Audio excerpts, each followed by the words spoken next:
कि उतंक ऋषि को जब उनके गुरुदेव भगवान ने संपूर्ण शास्त्र श्रवण कराया, संपूर्ण तप पद्धति, योग पद्धति, मंत्र पद्धति आदि की शिक्षा दी और कहा अब तुम पूर्ण हो। भाई कापी जांचने वाला ही तो नंबर रखता है। हम बहुत समझे कि मॉनिटर है, हम मॉनिटर पढ़ने में, और गुरु रख दे 0, आज टीचर रख दे 0 तो उसी को माना जाएगा। तो भाई गुरुदेव मोक्ष मूलम गुरु कृपा। हाथ जोड़ करके खड़े हुए और कहा सोहम अनुज्ञातो भवतेच्छामीष्टम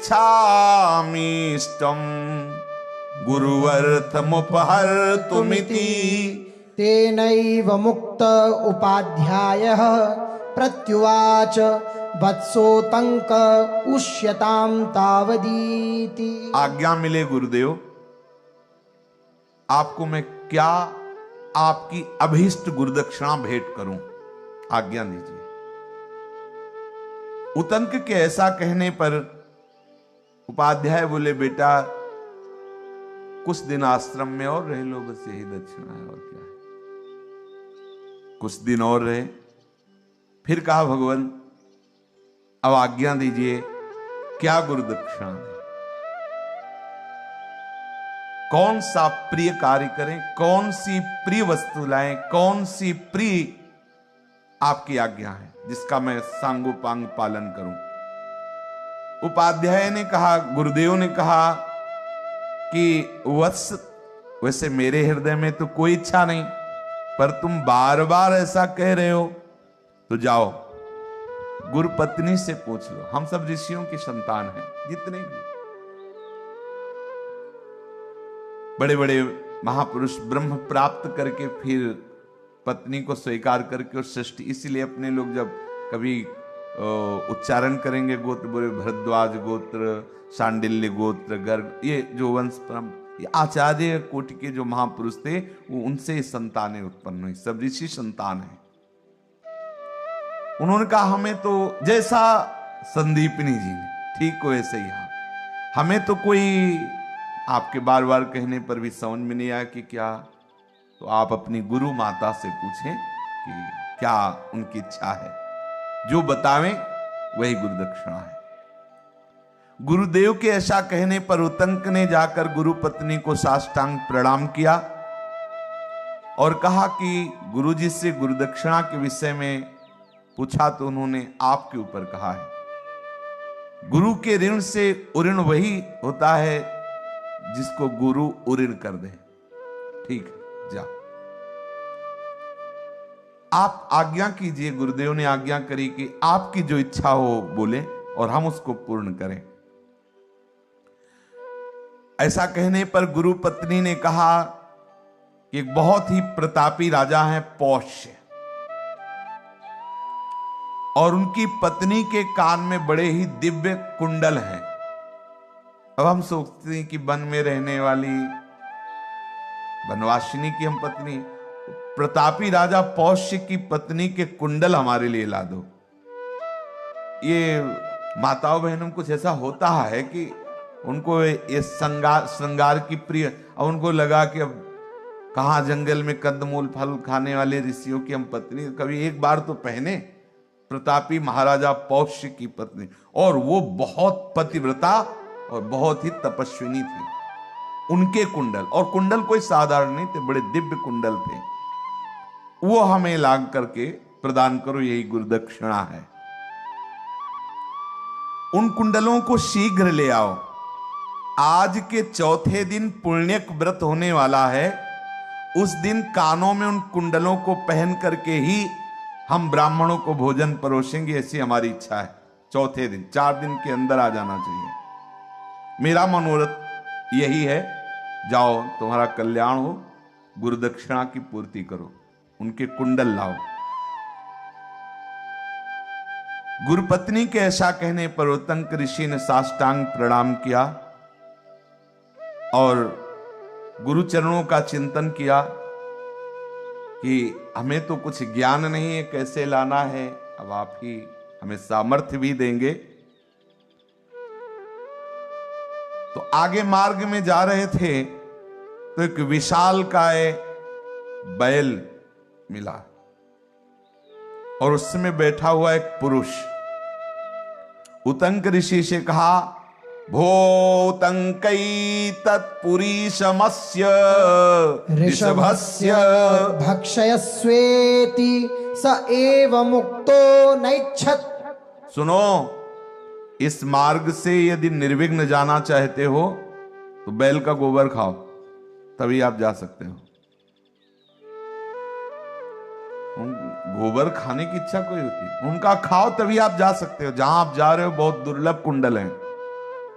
तुमने चिंतन किया ना कि गुरु कृपा ही तुम्हें मार्ग दिखाएगी, गुरु कृपा ही तुम्हें बल देगी, तो वहां तक पहुंचने के लिए तुम्हें जो निर्विघ्नता चाहिए उसके लिए तुम्हें गोबर इस बैल का खाना होगा। जो पुरुष उसमें सवार था, उनका खाने की तो कोई चीज है गोबर। उतंक ऋषि ने कहा, बोले गुरु सेवा करनी तो खाना पड़ेगा। पुरुष बोला, उतंक खा लो विचार न करो, तुम्हारे गुरु भी इस मार्ग से जब गए थे तो पाया था गोबर, तुम्हें भी पाना होगा। जब उसने ऐसा कहा तब उतंक ने कहा, बहुत अच्छा, और उस बैल के गोबर को लिया और खड़े खड़े उस गोबर को पाया। फिर ऐसे ही आचमन कर लिया, ऐसे खड़े खड़े ऐसे ही मुंह में डाल चल दिया और चल पड़े। एक एक चरित्र पर ध्यान देने का विषय है। जहां वे क्षत्रिय राजा बहुत ही धर्मात्मा पुण्यात्मा पौष्य रहते थे, उतंक ने देखा वे आसन पर बैठे एक महान तेजस्वी सूर्य के समान महाराज पौष्य प्रतापी राजा। दूर से देखा, उतंक समीप गए और कहा, आशीर्वाद देते हैं राजन। अब ऐसा थोड़ी कि प्रणाम करते हैं राजन, तपस्वी तो अलग अलग मुद्रा होती। जैसे ऋषि किसी राजा के यहां जाते थे, पहले अगर किसी कार्य हेतु, कोई आज्ञा देने हेतु, कोई प्रजा पालन में अगर त्रुटि हो रही तो समझाने हेतु, तो जाके हाथ थोड़ी जोड़ते थे, राजन सुखी रहो, चिरंजीवी रहो, फिर वो तुरंत उतरे, प्रणाम किए, फिर वार्ता। ऐसे उनका नमस्कार ऐसे होता था। उतंक ने कहा, हमारा आशीर्वाद तुम्हारे साथ है महाराज पौष्य से, और मैं कुछ याचना करने यहां आया हूं। राजा तत्काल सिंहासन से उतरे। ब्रह्म ऋषि हैं उतंक ऋषि, यद्यपि नवीन अवस्था है, प्रणाम किया और कहा, भगवान याचना की क्या बात? मैं चक्रवर्ती सम्राट पौष्य तुम्हारा सेवक हूं, दास को आज्ञा कीजिए। उतंक ने कहा, मेरी गुरु माता ने आज्ञा करी गुरु दक्षिणा के लिए तुम्हारी पत्नी के कुंडल, वो दोनों कुंडल हमें चाहिए, आप दे दें, और ये देना आपके योग्य है। योग्य मतलब मैं पात्र हूं, ऐसा नहीं कि कुपात्र को दे रहे, इसलिए कहा, प्रमाणित किया कि मैं गुरु आज्ञा से आया हूं, गुरु माता को देना है, इसलिए मैं सुपात्र हूं, आप दे दें, तुम्हारे योग्य है ये बात। अरे ब्रह्मन, आप कैसी बात करते हैं? ये महल आपका, ये राज्य आपका, मांगने की आप जाइए महल में, आदेश कीजिए, रानी आपको तत्काल अपने कुंडल दे देंगे। आपको आदेश करना, मांगना थोड़ी है। अंतापुर में प्रवेश किया, पूरे महल में घूम आए, लेकिन रानी दिखाई नहीं दी। वो सोचा ऐसी भी मजाक, पौष्य राजा, पूरे महल में कहीं रानी नहीं नजर आई। पौष्य के पास आकर बोले कि देना नहीं था तो ये झूठी बातें क्यों की कि मैं दास हूं, पूरा महल आपका, रानी आपकी आज्ञा में है, आप जाके आज्ञा कीजिए और कुंडल ले आइए। झूठी बात क्यों की, छल क्यों किया? आप जैसे धर्मात्मा राजा को शोभा नहीं देता। तुम महाराज हुआ क्या? बोले महल में महारानी है ही नहीं, कहीं भी नहीं, हमने देख लिया। उतंक के ऐसा कहने पर एक क्षण शांत हुए पौष्य और कहा, महाराज आप अपवित्र हैं, इसलिए हमारी रानी तपस्विनी और पतिव्रता है, इसलिए उसको वही देख सकता है जो पवित्र है। आप कहीं ना कहीं अशुद्ध है, विचार कीजिए। और तब आप जाइए शुद्ध होकर के। छत्राणी पवित्रता है, पातिव्रत धर्म से युक्त है, और आप में अपवित्रता है, इसलिए आप उसे देख नहीं पा रहे। विचार क्या उनका, एक ही बात हो सकती, रास्ते में गोबर खाया था और ठीक से कुल्ला करके आचमन नहीं किया। तो ध्यान दीजिए, चरणामृत और श्री आराध्य देव का उच्छिष्ट ये कभी जूठा नहीं होता। जैसे आप माला कर रहे हैं, भजन कर रहे हैं, आपको मंदिर में सीधे प्रभु के सामने आपको प्रसाद का किनका मिलता है, आप किनका डाल लेते हैं, उसमें आचमन की जरूरत नहीं है। चरणामृत मिला, उसमें आज परम पवित्र है। इसके अलावा अब आप जो भी घर में यदि भोग लगाते हैं, से आपको हाथ धो करके आचमन करके ही अपने कार्य करने चाहिए। भगवत चरणामृत और प्रसाद का किनका, इसके अलावा कभी जूठे मुंह नहीं रहना चाहिए। ये जो कुछ भी खाया कुछ भी, ऐसे नहीं। आप भगवत मार्ग के पथिक हैं। ये जो बोतल में जल भरे रहते हैं, उनसे प्रार्थना है कि अगर आपको बार बार पीना है तो एक छोटा सा गिलास रखिए, कप रखिए और आप उसमें डाल लीजिए, ऐसे दूर से पी लीजिए। फिर वही बोतल में मुंह लगा के फिर वो सब। एक बार जिस पात्र से पानी पी लिया जाता है और कुछ क्षण उसको रखने के बाद दोबारा अगर उसी में पिया जाए तो अपवित्र होता, अंतःकरण को अपवित्र करने वाला। इसीलिए शास्त्रीय सिद्धांत में जहां कहीं लोटा रखा होगा वहीं पास में गिलास भोजन के लिए, और वो थोड़ा उतना ही जल डाले जितना आप पी सकते हैं। जिस लोटे के जल से आपने पहले पैर धोया और फिर उसको पिए, आपका अंतःकरण अपवित्र होगा। संध्या का बचा हुआ जल, पैरों में डाला हुआ जल, और ये जो जूठा, जिसे ऐसे रोटी दांत से काटी और आपने रखी, फिर वो ये सब अपवित्र, हाथ से तोड़कर। ये शास्त्रीय पद्धति का सम्मान करना सीखे, उसी से अंतःकरण पवित्र होता है। पानी उतना ही गिलास में लीजिए बोतल से जितना आप पी सकते हैं। ऐसा नहीं कि बोतल में गुड़ थोड़ा पिया फिर बंद किया फिर रख दिया फिर पिया। ये संसारिक बातें नहीं चलेगी। वैष्णव हो, भगवत मार्ग के पथिक हो, आप बार बार पिए, लेकिन उतना ही डालिए जितना आप पीते हैं। 2 बूंद इससे क्या हटा दिया, पवित्र करके रख लिया। और ऐसा क्या चिड़िया की तरह बार बार चुनते रहो पानी पे। हाँ, अरे एक बार टंकी है इतनी, रख लिया 2-3 घंटे के लिए, आधा लीटर 1 लीटर। भाई गाड़ी में बार बार डालते हो 50-50 ग्राम, ये गाड़ी ही तो है शरीर।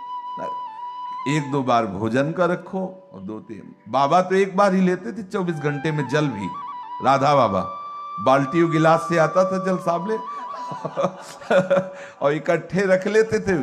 20 गिलास 16 गिलास ऐसे बाबा पीते थे, डालते जाते थे जब तक तो चलो अपना उस कोट के नहीं तो थोड़ा। अब किसी किसी को देखते हैं बैग में रखते हैं, गुड़ गुड़ गुड़ एक कुल्ला, फिर बार बार सत्संग हो रहा है, बार पता नहीं तुम्हें जल पीने की याद कैसे आ गई तुम्हें बार बार ये सब।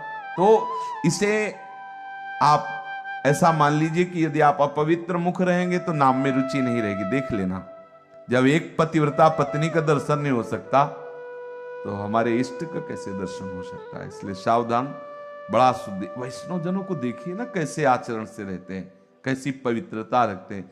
ये बार बार चिड़िया की तरह चुनना, हाँ कुर चबाते रहते, ये चिप्स वो ये सब साधकों के लक्षण नहीं। गृहस्थी विरक्ति कोई भी हो, एक बार बैठ जाओ और खूब चिप्स विप्स जो हो श्री जी को भोग लगाओ, बैठ के पालो। बार बार क्या हो इधर चुनना उधर चुनना। आपका मुख अपवित्र था, इसलिए उस पत्नी का दर्शन नहीं हुआ, पौष्य महाराज की पत्नी का दर्शन। उतंक ने स्मरण किया और कहा हाँ शुद्धि रह गई थी, क्योंकि ऐसे चलते हुए पानी ऐसे डाल लिया, वैसे ऐसा नहीं। कुल्ला करो पहले। अगर कोई चीज आपने पाई जिससे जूठा मुंह कहा जाता है तो पहले कुल्ला किया जाता है, आचमन किया जाता है। आचमन में अपने लोग नारायण केशवाय नहीं बोलते, राधा वल्लभ श्री हरिवंश राधा वल्लभ, अपने अपने इष्ट का नाम लेते हैं। जैसे शास्त्रीय पद्धति में ना केशवाय नमः, नारायणाय नमः, माधवाय नमः, तो या राधा वल्लभ श्री हरिवंश, राधा वल्लभ श्री हरिवंश। खड़े खड़े आचमन ऐसे नहीं। पौष्य ने कहा ब्राह्मण शास्त्र विधि का उल्लंघन करने वाले को कभी सिद्धि प्राप्त नहीं होती। और भगवान ने गीता जी में भी कहा है, जो शास्त्र विधि मुत्सृज्य, जो शास्त्र विधि का त्याग कर वो सिद्धि और शांति को प्राप्त नहीं। इसीलिए तो हम लोगों की भजन में उन्नति नहीं हो रही। छोटे छोटे अपराध ऐसे जो हमारे मन को मलिन कर, अपने भगवत मार्ग के पथिक वैष्णव जन जिन्होंने दीक्षा ली, थोड़ा सा कुछ लोग इतना हट करते हैं कि आपने कहा था कि वो किशमिश भोग लगा के ले जाएंगे, प्याज लहसुन में डाल सकते हैं ना, इतना प्यारा प्याज लहसुन है। प्रभु कैसी कैसी भगवान की विचित्र लीला है। मतलब उसको हमें चाहिए ऐसी कौन सी जहां छौंका जाता है वो एरिया में दुर्गंध हो जाती है। जिस घर में छौंका, पता नहीं लोग कितना प्यार करते हैं। अरे इतना प्रभु के प्रसाद से प्यार करो। प्रभु कौन सा, हमें तो इतने स्वादिष्ट स्वादिष्ट प्रसाद बनते हैं प्रभु, 56 भोग, एक से एक व्यंजन, दुर्गंध पदार्थ। जो हमारे संतों ने मना किया तो मान जाओ, नहीं खाना प्याज लहसुन, क्या है। और फिर और वो उनकी चर्चा ही बड़ी निकृष्ट है, उनको क्या खाना। अरे भाई सावधान हो, कितनी सुंदर सुंदर सब्जियां हैं, हाँ कितनी सुंदर सुंदर पकवान, सुअर मुर्गा, हे भगवान अंडा उसमें क्या भरा है, मलय मूत्र तो भरा है। और बोले हम बहुत स्वादिष्ट भोजन, मल मूत्र पाने वाले स्वादिष्ट भोजन पा रहे। अरे बोले उसमें विटामिन बल है, ऐसी विटामिन बल कि पूछो मत, हर विकार तुम्हें परास्त किए, तुम बलवान हो। अरे नाम जप करो, शुद्ध गाय का दूध पियो, गाय का घी खाओ, देखो कैसा बलवान होते हो। जिनमें बल है वो तो चीजें पाई नहीं जा रही। ब्रह्मचर्य में बल है, जितेंद्रियता में बल है, पवित्र चिंतन में बल है, भगवान नाम में बल है, पवित्र आचरण में बल है, इनमें बल है। ये बल समझते हैं, इधर उधर जीवों की हत्या करके जीवों के सब निकृष्ट, और सोचते हैं कि हम दान पुण्य करके पवित्र हो जाएंगे। जो विधि का उल्लंघन करता है, आप ध्यान दीजिए, बहुत काम की बात है, बहुत सावधान रहिए। ओ खड़े खड़े लघु शंका किए, कपड़े लत्तों में गिरे रहे, और फिर तो मतलब थोड़ा सावधानी से, पवित्रता का पशुता नहीं होनी चाहिए। मान लो गांठ में दर्द है, थोड़ा पवित्रता से जहां तक हो सके, ऐसा कि अब खड़े खड़े ऐसे बाहर करोगे तो पैरों में सब पड़ेगा, नहीं पड़ेगा। अब कितने ऐसे महापुरुषों को देखा है कि लघु शंका की उसी हाथ से ऐसे हाँ देखा है ऐसा। भाई सावधान, थोड़ा सा तो हाथ वाथ धो लो, आचमन ठीक से कर लो, लघु शंका चैल से तो हो जाओ, चैल से थोड़ी पवित्रता का निर्वाह अत्यंत आवश्यक है, कम से कम, और नहीं तो भगवत मार्ग के पथिक तो सावधान रहे ही। गांव में एक लोटा ले लिए और 3-4 साथ में, और बात अब एक लोटा में जैसे कोई अर्घ देना हो, अब है उसी मंडलाकार बैठ गए बीच में लोटा, जैसे अनुष्ठान कोई हो रहा हो। अब बताओ क्या उसमें, तो यही है। इसलिए सावधानी से पवित्रता का निर्वाह तो करो ही सावधानी से। जो विधि का, शास्त्र विधि का उल्लंघन करता है तो उसको सिद्धि प्राप्त नहीं होती है। मुक्त जूठा रहना ही नहीं चाहिए। और ये पान मसाला, तमाकू, इस तरह के व्यसन नहीं होने चाहिए। जिस मुख में नाम जप कर रहे हो, बार बार अशुचि अशुद्ध चीजें खाओ और सोचो नाम जप चले, असंभव है। भोजन पवित्र जहां तक हो सके अपनी चेष्टा रखो। आपकी जो गुरुजनों ने नियमावली दी उसके अनुसार चलो, पवित्र आचरण को, भजन तो स्वाभाविक होने लगता है। फिर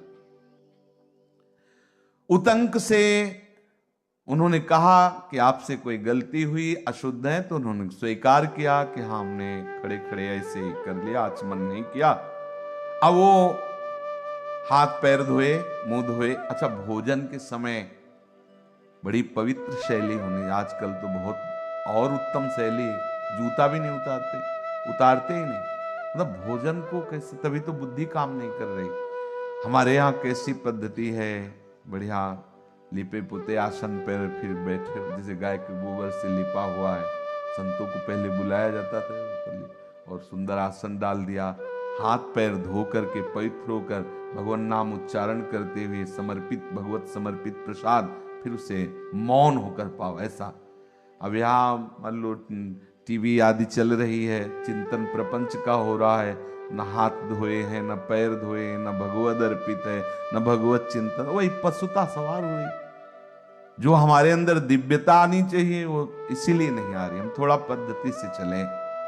प्रसाद पाने के पहले सबको चाहिए कि एक बार हाथ पैर धो लेना चाहिए। जरूरी नहीं बोले सर्दी है तो सर्दी गर्मी तो बनी ही रहती है, और शांति से भगवत नाम स्मरण करते हुए भगवद अर्पित करके जय हो। अपने गुरुजनों का जय जयकार, राधा वल्लभ लाल की जय, हरिवंश महाप्रभु की जय, संत भगवान की, सबकी जय बोलो। 10-5 जय तो अब सामने आ गया कोई उठा के तो ले ले जाएगा।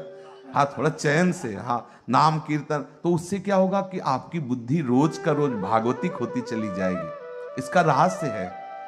देखो संत जन इसीलिए इतने जयकारा लगवाते भंडारे में, हाँ, कि आपकी बुद्धि जो है पवित्र हो, इंतजार करते करते भूख मिट जाए, इतने जयकारा। हाँ, आधा घंटा तो कम से कम कभी किसी किसी में तो जयकारा, गरम हलवा का पूरा धुआं निकल जाए जो देख के। हाँ, वो सोच रहा है अब जय होगा, अब पूरा होगा, बार बार ऐसे बार बोली ले जितना बोलना है।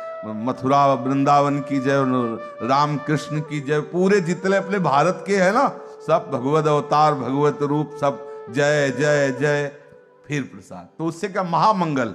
हाँ, कोई भी प्रसाद का विकार उसकी बुद्धि को स्पर्श नहीं कर सकता। उतंक राजा से ठीक है ऐसा कह करके हाथ पैर धोए, भली भांति मुख कुल्ला किया। कुल्ला करना तभी कि जो आपने पाया है उसका प्रभाव नहीं रह जाना चाहिए, अच्छे से कुल्ला करके, और फिर आचमन। आचमन जो किया जाए वो हृदय तक कम से कम पहुंचे, ऐसा 3 बार आचमन किया शुद्ध जल से, और आचमन के बाद फिर ऐसे अंगूठे के मूल से, शास्त्रीय सिद्धांत है, ऐसे ऐसे ऐसे मुख पोछा जाता है। फिर महल में गए, जे भी गए तो महारानी ने कहा ये स्वागत है आपका, और सीधे दर्शन। अब आप सोचो, राजा पोष्य की रानी के दर्शन किए चाहिए तो हमारी महारानी के दर्शन के लिए अपने को बड़ी सुविधा है। रज रानी है, कुछ ना हो तो ये सब अंगूठा उठा करने की जरूरत नहीं, ऐसे रज लो जय राधा वल्लभ, ये कर्ण लो जय राधा वल्लभ, हो गया। इससे बड़ा कुछ नहीं। अपने तो झोला में रज रखते थे, इतनी बड़ी रज। आज भी जगह जगह हम जहाँ बैठेंगे, जहाँ लेटेंगे, वहां हमारे सिराने इतनी रज रखी होगी। ऐसे रज स्पर्श करो, एक कण डालो, हो गया, सुमिरन में बैठ जाओ। अगर हम पास चल रहे हैं तो हमारे पास रज है, बटिया है, हाँ, वो रज तत्काल। अपने को तो बहुत सुविधा है, रज रानी से बढ़कर क्या है। बस ऐसे करो, ऐसे रज डालो, ऐसे वो परम पवित्र, परम पवित्र। एक कण रज जितनी पवित्रता प्रदान करेगी उतनी कोई तीर्थ नहीं प्रदान। ये वृंदावन की रज है, ब्रज रज है, महामहिमा युक्त है। जीत गए, जीत गए। कितना, अरे शास्त्रीय सिद्धांत, कितना सिद्धांत, अपने सब सिद्धांत। ऐसे एक कण रज डाला, ऐसे किया, परम पवित्र हो गए। श्री जी के दर्शन होंगे, राजा पौष्य की पत्नी के नहीं, सीधे श्री जी के। ये रज रानी श्री राधा रानी के दर्शन कराती, बहुत बड़ी सामर्थ्यशाली। प्रणाम किया रानी ने, भगवान स्वागत है, आज्ञा कीजिए मैं आपकी क्या सेवा करूं। उतंक ने महारानी से कहा, देवी मैंने गुरु दक्षिणा के लिए प्रार्थना की तो गुरु माता ने आदेश किया आपके दोनों कुंडल वो मुझे दे दो। महारानी उतंक के गुरु भक्ति से बहुत प्रसन्न हुई, बार बार दर्शन कर रही है। ऐसा गुरु भक्त जो गुरु आज्ञा के लिए इतनी यात्रा करके आया है। नहीं अब कि भाई कुंडले चाहिए तो कहां से कुंडल आपके लावे भाई, हम ऐसा नहीं हो सकता, और कुछ बताओ, 2-4 दिन और सोहनी लगा देंगे आश्रम में, तो हम कहां से कुंडल लाएं, ऐसा हो जाए। वो चल पड़े। नहीं, दर्शन कर रहे रानी गुरु भक्त के, और कहा तुम्हारे जैसा सुपात्र कौन हो सकता है। अपने दोनों कुंडल उतारे और दिया और कहा, ब्रह्मन ये इतने महिमा में कुंडल हैं कि नागराज तक्षक नजर लगाए हुए, आप लेके निकलोगे तो सावधान रहना इस कुंडलों का अपहरण, क्योंकि दिव्य कुंडल, साधारण कुंडल नहीं है। वो प्रयत्नशील होगा आपसे कुंडल हटाने के लिए, ले जाने के लिए, इसलिए आप सावधान रहना, आपको बता दिया। रानी के ऐसा कहने पर उतंक ने कहा, देवी तुम निश्चिंत रहो, नागराज तक्षक मुझसे भिड़ने का साहस नहीं कर सकता। ऐसा कह करके कुंडल लिए और रानी के पास से आकर राजा पौष्य के निकट आए। बोले, महाराज मैं बहुत प्रसन्न हूं, बस आप आज्ञा कीजिए, मैं अपने गुरु सेवा में उपस्थित हूं जाकर के। पौष्य ने कहा, बहुत दिनों के बाद ऐसा तपस्वी वनवासी ऋषि हमारे यहां पधारा है, इसलिए ऐसे संपूर्ण भागवती गुणों से युक्त अतिथि का स्वागत करने से बहुत दिव्य प्रसन्नता होती है, वो मुझे हो रही है। वो आप थोड़ा समय दीजिए और प्रसाद पाके जाइए, ऐसा कहा। उतंक ने कहा, मेरा समय तो दिया हुई है, मैं तो आया ही हूं आपके यहां, पर शीघ्रता कीजिए क्योंकि मुझे 4 दिन का समय मिला है। ये कुंडल पहुंचाने हैं, गुरु माता को देने हैं। और उन्होंने भोजन तैयार करवाया, सुंदर सुंदर सामग्री, और जो ही भोजन सामने आया उनको आभास हुआ कि भोजन अपवित्र है। ध्यान से जांचा तो देखा एक छोटा सा बाल का टुकड़ा पड़ा हुआ था। देखो, समझिए, वो आचमन सही से नहीं किए थे तो महारानी के दर्शन नहीं हुए। अब ये इतने पवित्र हैं कि भोजन सामने आया तो आभास होने लगा। सच्ची मानना, यदि आप सही शास्त्रीय पद्धति से चल रहे हैं तो आपका अंतःकरण इतनी सामर्थ्य से युक्त होगा कि आसपास का वातावरण तत्काल आपके हृदय में अंकित हो जाएगा। ये हो रहा है, ऐसा, ये व्यक्ति ऐसा, मतलब पूरा वहां बताना नहीं पड़ता ऐसे सब, क्योंकि जब सच्चिदानंद प्रभु ही तप हैं, वही मंत्र हैं, वही शास्त्र हैं, जब उनके अनुसार चल रहा है तो उनको आभास हुआ कि भोजन अपवित्र है। क्या उसमें देखा, बाल का टुकड़ा है। ये सावधानियां रखनी चाहिए। भोजन में बाल पड़ना अभक्ष हो जाता है, उससे नहीं पाना चाहिए जिसमें ये बाल पड़ जाए ऐसे। इसीलिए भोजन बनाने वाली माताओं बहनों को चाहिए कि कोई वस्त्र बालों में लपेटकर बांध करके ही रसोई सेवा करें। ठाकुर सेवा में जो रसोई सेवा करनी है तो जो गृहस्थ माई जन है उनको वो ऐसे कुछ टोपी या कुछ ऐसे कपड़े से बांध लेने चाहिए जिससे बाल भोजन में ना गिरे। अगर बाल गिर जाता है तो ना प्रभु को भोग लगाने योग्य होता है और ना किसी वैष्णव संत जनों की सेवा में देने योग्य, अपराध लगता है। मान लो तो इतने प्रभावशाली है कि समझ गए, अगर आपका कोई ऐसा प्रसाद जिसमें बाल है और संत जन पाए और बाल निकला ऐसे, मान लो कुछ वैष्णवता के कारण ना बोले तो भी आपके द्वारा दिया हुआ अभक्ष, इसलिए आपके सुकृत नष्ट हो जाएंगे, इसलिए सावधान रहे। अब उतंक ने देखा कि उसमें बाल पड़ा हुआ है, ये तो अपवित्र भोजन है।